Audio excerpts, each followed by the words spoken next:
আসসালামু আলাইকুম বন্ধুরা, যাদের এই ছোটোখাটো মুরগির ফার্ম আছে তাদের জন্য সুন্দর একটা টিপস।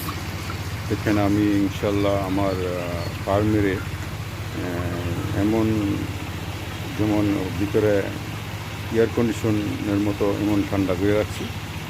এটা একটা পদ্ধতি আছে, এটা আপনাদেরকে আমি দেখাবো যদি সম্ভব হয়। অল্প খরচে, এই হাজারখানেক টাকা খরচে আপনার ঘর একদম শীতল হয়ে যাবে। আপনি যে মুরগির ফার্মটা আছে এটা একদম শীতল হয়ে যাবে। দেখেন আমারটাও ইনশাল্লাহ একদম শীতল।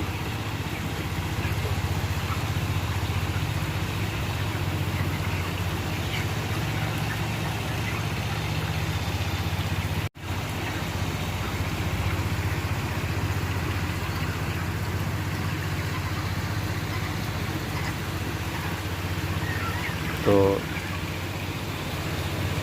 দেখেন একটা মুরগিও এই যে মানে গরম গরম কী জিনিস ওরা এখনও অনুভব করতে পারে নাই। কারণ হলো ঠান্ডা, ভিতরে একদম ঠান্ডা। কারণ হলো আমি আমার ঘরটা হলো টিন শিট দিয়ে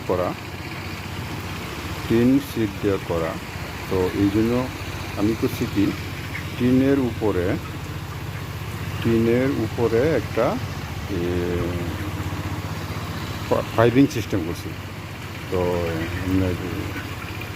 প্লাস্টিকের পাইপ অ্যাভেলেবেল পাওয়া যায় দোকানে। এটা দিয়া আমি দেখাচ্ছি কীভাবে করছি, তো বুঝতে পারবেন ইনশাল্লাহ।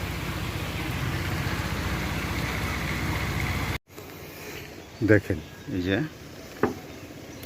25 মিলিমিটার একটা পাইপ কিনে আনা হয়েছে আপনার। ওইটা এই 3-4 বলে আর কি, 3-4 চেয়ে একটু কম আছে, 25 মিলিমিটার। তো পাইপটা যদি রাবারের হয় তাহলে ভালো হয়। তো আপনার কি করতে হবে, এই পাইপের দুই সাইডে দিয়া এই ছোট্ট ছোট্ট হোল করতে হবে। হোলটা হইতে হবে আপনার এই 1 মিলি বা 2 মিলি, এমন 1 মিলি হলে ভালো হয়, স্পিড ভালো হয়। 1 মিলি হইলে 1 মিলি হোল কইরা, দুই সাইডে হোল কইরা মাঝখানে পাইপটা আটকাই দিতে হবে যে কোনোভাবে। তাহলে আমি এটা জিআই দিয়ে আটকাইছি। দেখেন জিআই দিয়া টিনের ঘরের যে সিডের উপরে টুয়া থাকে, টুলির উপরে আটকাইছি।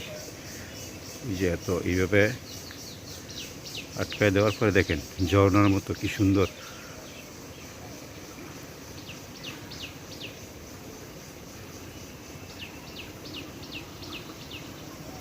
পাইপটার যে মানে লাস্ট যেই সাইডটা আছে, এক সাইড ওইটারে ক্লোজ করে নিতে হবে। এখন আপনি কি দিয়ে পারেন ক্লোজ করতে, হয়তো ব্লাং ইয়ে আছে, ক্লোজার আছে, ওইটা লাগাইতে পারেন। বা আমি ফোড়া দিয়া মাথাটা বন্ধ করে দিছি। আগুন একটু হিট দিলে নরম হয়, নরম হইয়া প্লাস দিয়া চাপ দিয়া মাথাটা বন্ধ করে দিছি। তো আপনারা যদি এভাবে করতে পারেন তাও চলে। দেখেন তো পুরা সিডি দিয়া ঝর্নার মতো পানি পড়তেছে ইনশাল্লাহ, রুম একদম ঠান্ডা। তারপর নিচে যে মোটরটা, এটা তো একদম আপনার হাফ গুঁড়া মোটর হলে চলে। হাফ গুঁড়া মোটর তো আমি ঘরে ব্যবহার করতেছি। তো ওই মোটরটাই আমি এটা খালি কানেক্ট করে দিছি। তো ইনশাল্লাহ ভালোই, মানে আমি খুব উপকৃত। আপনারা যদি করতে পারেন। আর আমার চ্যানেলটা যদি পছন্দ হয় সাবস্ক্রাইব করেন, অনুরোধ রইল।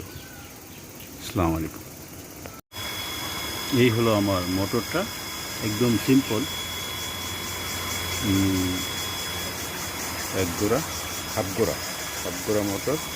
এই যে এই যে জায়গাটা কানেক্ট করে আমি দিয়ে দিচ্ছি, যে একদিকে লাইন উপরে চলে গেছে। দেখেন বৃষ্টির মতো পড়তেছে। প্লেন শিটের প্রতিটা প্লেনশিটের প্রতিটা ঢেউয়ে ঢেউয়ে বৃষ্টি পড়তেছে। তো ইনশাল্লাহ বৃষ্টি যদি প্রতি ঢেউয়ে ঢেউয়ে পড়ে বা পুরা টিন ভিজা পড়ে, তাহলে তো বুঝে নই ঘরটা কতটুকু ঠান্ডা থাকবে।